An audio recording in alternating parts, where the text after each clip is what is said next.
Parking lots are bare in Lackawanna County, a welcome sight after the biggest winter storm of the year so far. So the storm went very well. The types of precipitation we had, being the light and the colder temperatures, that helped us tremendously. We didn't have a lot of bonding of the roadway with the heavy wet snow.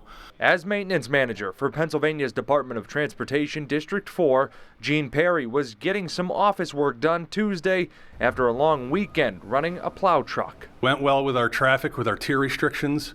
Not having the truck traffic on the road helped tremendously. It gave our crews room to work, and they were able to do their jobs. Now that the snow has stopped falling, Perry says work to replenish anti-skid, brine, and salt supplies is underway.